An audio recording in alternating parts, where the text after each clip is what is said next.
This is Nick. This is Jack. It's Tuesday, T-Boy Tuesday, February 11th. And today's pod is the best one yet. This is a T-Boy. The top 3 pop business news stories you need to know today. Was it too hard to ask you to pick me up from the airport, Jack? You made me take an Uber. I didn't make you. I told you I'd pick you up if you wanted me to. I didn't even think I'd have to ask. We'll sell it at the end of the pod. It's a story for another pod. It is more snowy in Vermont since the week I met you. That is the last time it was this snowy. I actually do need to borrow some gloves. But Jack, 3 stories for today's show. What do we got on the T-Boy? Thanks for coming to visit me. Absolutely. For our first story, did you see Dunkin' Donuts Super Bowl commercial? I did. It ripped on Starbucks. But the real diss track of the Super Bowl wasn't Kendrick Lamar. It was in the commercial. So we're presenting the do's and don'ts for corporate dissing. Yes, we are. For our second story, President Trump is ending the U.S. penny. He has ordered no more pennies be minted ever again. But the biggest shocker of this penny pause is that it didn't happen sooner. And our third and final story is the most surprising collab of the year. Oh, yeah. SpaceX and T-Mobile. But can we talk about T-Mobile's winning recipe, please, Jack? T-Mobile leans into the boring. Boring. But Yetis, before we hit that wonderful mix of stories. Fantastic mix of stories. Love the mix today. Nick is not just here in Vermont to get some skiing and slurp some syrup in before my baby arrives. Although I'd like to do both of those. No, we are up in Vermont to do some T-Boy research. Because today, we're dropping an entire 45-minute episode on Vermont's most ultimate brand. We're talking the biggest ice cream company in the world. And the most fun entrepreneurial origin story we've ever heard of. Bring him out.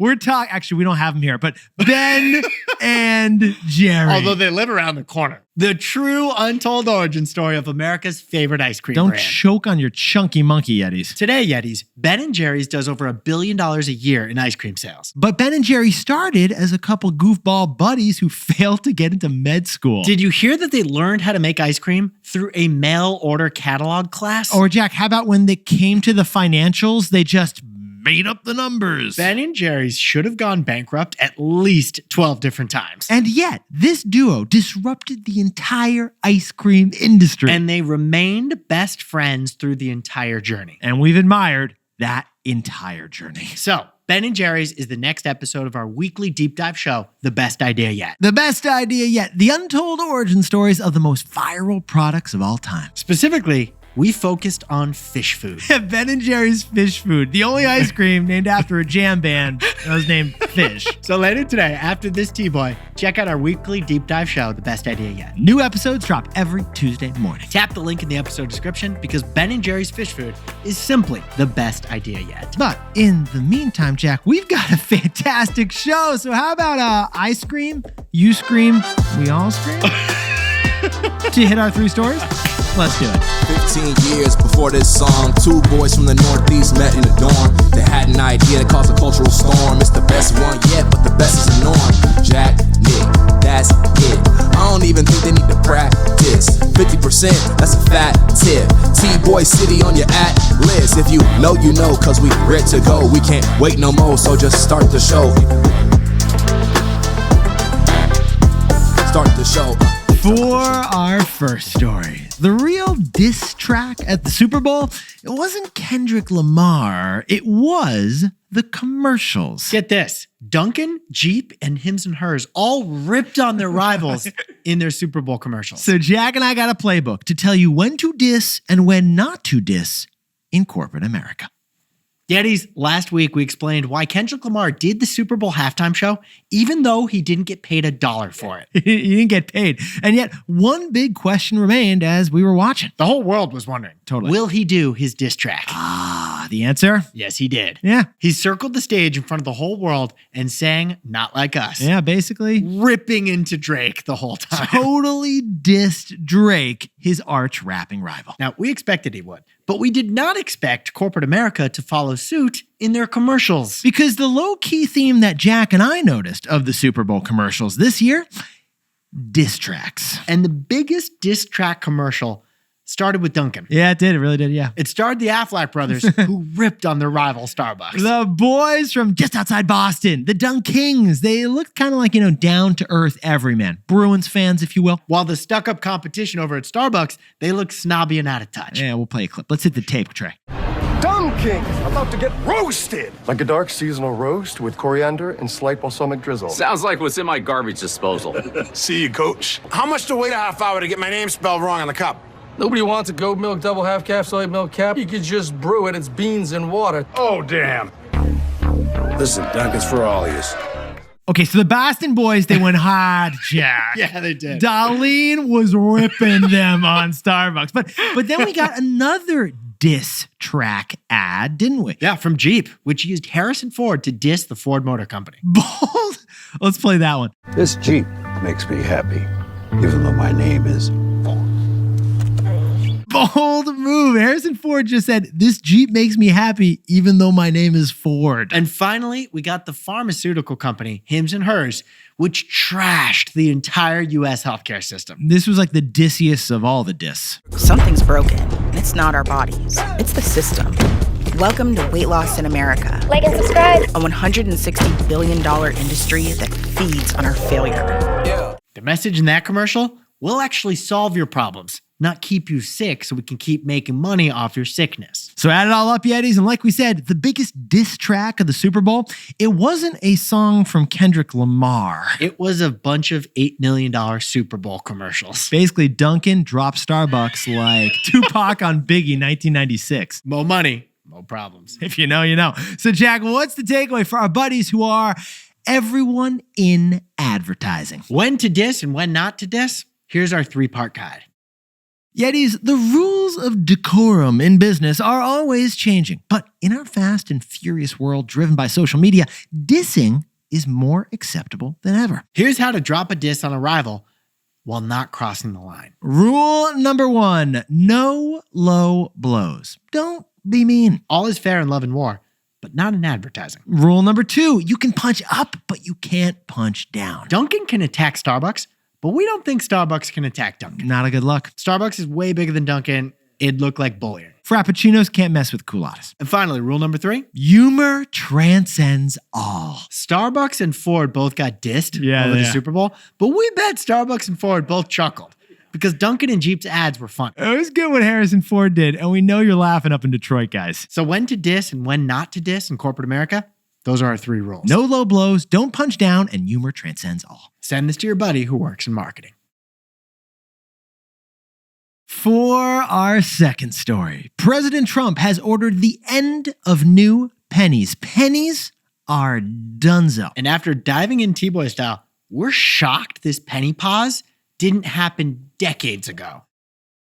It's funny you should say that, Jack, because full disclosure, this is Nick, and I'm a numismatist. Numismatist? Yeah, I can't read your mind, Jack. That's something different. But numismatist is the collection of coins. I actually started doing it when I was like 9 years Really? old. Yeah. Whenever we went somewhere, I'd go to the local coin shop. I had half Liberty dollars.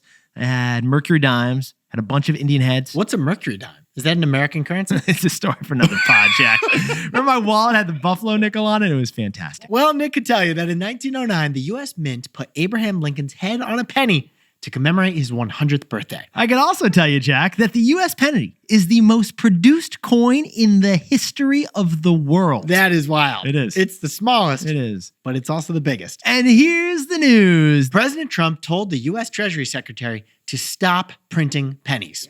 Stop minting them. Yeah. All the pennies we have today, that's it. No more ever again. It's the great penny pause, and we know what you're thinking, Yetis. Does this mean that my coin jar full of pennies is worthless now? The answer to that is no. Technically, only an act of Congress can retire the penny as a valid form of U.S. currency. Correct, Jack. But the Treasury Secretary has asked the Mint to stop making new ones. In case you're worried, by the way, Abraham Lincoln's going to do fine. He's still on the $5 bill. Yeah, you know? we were thinking about that, actually. Although we do have a proposal that if we're going to lose the penny, we should bring back the $1,000 bill, given inflation, right? Who would you put on that thing, Jack? I don't know. Teddy Roosevelt? Actually, let us know in the comments who we should put on the $1,000 bill. Wrong answers only. Or Oprah. But Teddy's what Jack and I found fascinating about this story is that after looking at the penny, it's actually the most uneconomic thing we do. Here's the hero stat. Each single cent costs 3.7 cents to produce. We repeat, making one penny costs us like over 3 pennies. We should not make the penny if the act of making the penny is worth less than a penny. In fact, we made 3.2 billion pennies every single year, which if stretched out would be across the entire United States. But we lost $86 million making that weird pennies across America link that Nick just mentioned. The penny, it's the cheapest, but the most expensive. Now, why is it so expensive? Because it's actually made of zinc and then coated with copper, and therein lies the problem. Because zinc prices have popped, which has made the penny more expensive. One business in Tennessee actually has a 40-year contract to supply that zinc to the U.S. Mint, and they're bumming. Yeah, because are. that contract they had was worth $1 billion. But Jack, it's not just the cost of the penny that's a problem. It's also the use. When was the last time you bought something using pennies? The data shows that most pennies actually disappear, so we have to mint new ones to replace the lost ones, which costs us more money. Gas stations don't even have that take a penny, leave a penny thing anymore. In fact, we have lost 240 billion pennies in drawers, jars, and washing machines across America. Jack, can you sprinkle on some context? It was hard to find hard data on pennies, just like it's hard to find raw data on the number of grains of sand. Canada stopped minting their penny in 2012. True. Sweden and Australia have stopped minting their pennies. They just round up or down depending on the transaction. By the way, we used to make a half penny in America, Jack. I do own one of those, by the way. Is it a half moon, like cut in half? No, it looks like a regular penny, but we stopped making them 150 years ago. So why do we still have the penny? Nick and I think it's a combination of nostalgia, coin collectors like Nick's community, and wishing wells. What else are we going to flip into a wishing well? Well, all of that comes at a taxpayer cost of $86 million a year. Which doesn't sound worth it to me. So to add it all up, it's kind of shocking the penny wasn't paused years ago. This is our diss track on the penny, by the way. We haven't followed our 3 rules either. We just ripped on the penny. So Jack, what's the takeaway for all our buddies who respect the penny? The penny shows the power of inertia. Yetis, last year, the New York Times did an article called "The Tyranny of the Penny, a Symbol of National Dysfunction." Because since the 1970s, both parties in government have proposed eliminating the penny several times. Yeah. And today, a majority, 58% of America, agrees the penny should be gone. Even 225 years ago, Thomas Jefferson hated the idea of a penny. But the inertia of the status quo and the relative smallness of the issue kept it from getting any political traction. After all, we're talking about pennies on the dollar here. The penny's persistence is a metaphor for inertia in both government and in business sometimes. Inertia, a law of physics that an object resists change when in a state of motion. Despite the high cost, the broad support to get rid of it, and common sense, the penny persisted. Well, finally, the penny is over, so keep the ones you have because that, trust me, is a collector's item. They're going to go up in value every year as more and more pennies get lost. We're going to miss you, but it was time. Hey Yetis, if you're a bestie, take a sec and hit that subscribe button. And like this video while you're at it. If you leave a comment, by the way, we'll read it. For our third and final story, according to the data, the #1 most engaged Super Bowl commercial of all was T-Mobile by far. And it's a case study for how T-Mobile is destroying Verizon and AT&T. There was nothing funny. There was no QR code. There weren't even talking frogs. There weren't talking E-Trade babies either. No, there weren't. And yet this was the most engaging Super Bowl commercial. Just a wild product offered for free even to the customers of the competition. Maybe you saw it. It was T-Mobile, the wireless company, which announced Starlink satellite internet for all T-Mobile customers. What we're saying is that T-Mobile hooked up with Elon's business, Starlink, for a space-based phone network. And the goal of this network is to kill dead zones. Kill them. According to the CEO, if you see the sky, you can connect. And now, Jack, we should clarify one thing about this T-Mobile satellite anywhere accessibility. Well, the satellite signal, it can't do all the phone service for you. It can't replace Verizon, AT&T, or T-Mobile because their satellites only send down connectivity beams to areas on Earth with no cell service. But still, with T-Mobile plus Starlink, your phone should theoretically always be connected. The dead zone is gonna be dead. Killing the dead zone with invisible infrastructure. You'll always get bars. But Yetis, here's what Jack and I found fascinating about this story. EDO measured which commercials drove the most website visits just after showing at the Super Bowl. And this was number one. Yeah, like maybe it was because of the satellites. Which looked cool in the commercial. Maybe it was because this service is free until July. In this economy, I'm into that. But even wilder, what is it, Jack? Even AT&T and Verizon customers are welcome to try out this T-Mobile satellite service for free. Yeah, T-Mobile's basically saying, hey, you really want to stay with Verizon? They can't give you what I can give you. They're basically saying, try me out. Yeah. I promise you'll like it. Wink, wink. Suggestive smiley emoji. Kiss, kiss. Okay, I think you crossed the line. I didn't say lick. They're basically tempting you to break up with AT&T and Verizon. In fact, the commercial ends with this line. We're inviting anyone on any wireless carrier to experience this for free. And apparently, that pitch worked. Because according to EDO, that commercial was 50% more website click engaging than the number two. Basically, that beer ad with sloths got you to laugh, but T-Mobile got you to actually buy. Well, they got you to visit their website. I was rounding up a bit. So, Jack, what's the takeaway for our buddies over at T-Mobile? In boring industries, winners double down on boring. Yetis, 10 years ago, Verizon and AT&T, they were 6 and 7 times more valuable than T-Mobile. T-Mobile was kind of a number 3 joke. Yeah, it was. But in the decades since then, T-Mobile has grown 10 times more valuable on the stock market, while Verizon and AT&T have both shrunk. True story. Today, T-Mobile's worth $290 billion. That's nearly as much as Verizon and AT&T combined. We covered T-Mobile's rise before. We credited their focus on boringness. Wireless, it's a boring industry. Like bandwidth, spectrum. There's nothing sexy about wireless signals. Phil, more like wireless. So Verizon and AT&T, naturally, they got distracted. They acquired fancy and expensive media companies, which they sold at huge losses years later. Jack, remember we looked at the stock chart? When AT&T bought Time Warner, that's when their stock stopped going up. It fell. But T-Mobile, they stayed focused. Yes, they did. They merged with Sprint. They acquired Mint Mobile, which belonged to Ryan Reynolds. And now they have a Starlight satellite deal. And for that reason, T-Mobile is a case study that excellence at the boring stuff can make you billions.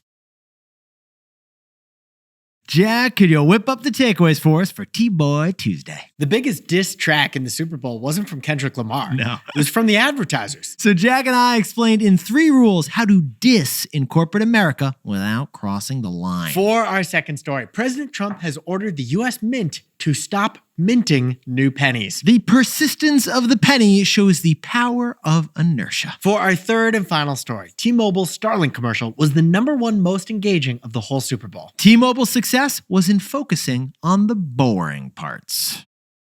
But Yetis, this pod's not over yet. Here's what else you need to know today. First, Elon Musk has made an unsolicited bid to acquire OpenAI, the largest startup in the world. Elon and his venture capital partners are only offering $97 billion, though, which is a lowball price that's bound to be rejected. And Jack, what did Sam Altman, CEO of OpenAI, say in response? On X, he posted, "No thank you, but we will buy Twitter for $9.7 billion if you want." Besties, we'll cover the developments for you. If there are any, there might be, or maybe someone throws TikTok into the deal. We don't know. Second, Donald Trump is imposing 25% tariffs on all imported steel and aluminum. He also pledged to retaliate against any country that imposes tariffs on the United States. He'll retaliate to retaliations. Trade war too. It's escalating. He's also gutting the Consumer Financial Protection Bureau, which requires an act of Congress, but he's essentially ignoring that and daring courts to stop it. And finally, school is canceled. The Philadelphia public schools have canceled school this Friday, so the whole city can celebrate the Eagles Super Bowl victory. From Rittenhouse Square to West Philly, it begins at the stadium, ends at the Museum of Art. This is pretty fascinating. It ends at the Rocky Steps. Yeah. Philadelphia fans, like my mother, they ride if they lose and they'll ride if they win.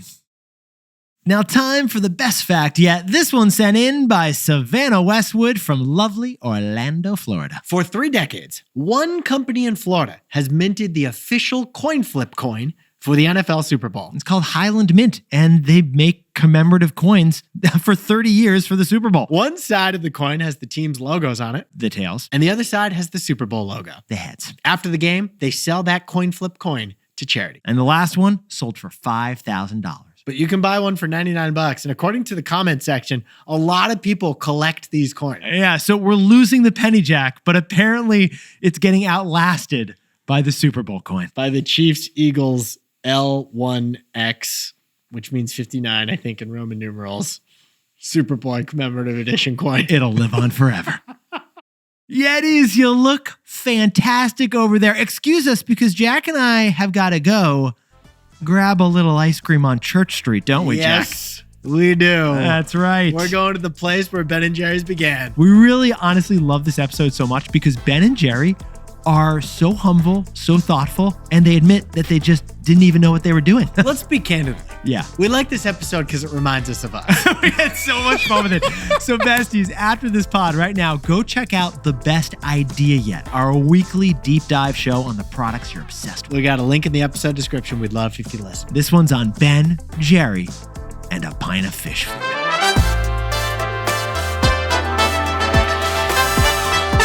And before we go, a happy birthday to legendary Yeti Dinesh Barvani in El Segundo, California. A birthday twin and mother-in-law turned him into the T-Boy. I think it turned him into our show. So he started that's what I meant. That's what I meant.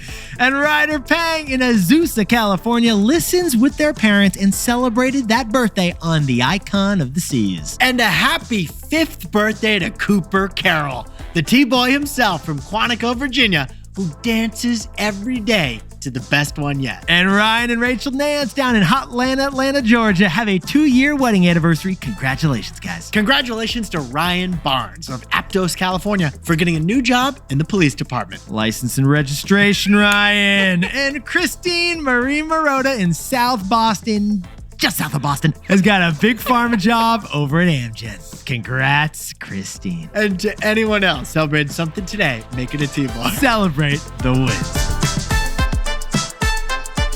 This is Jack. I own stock in Ford.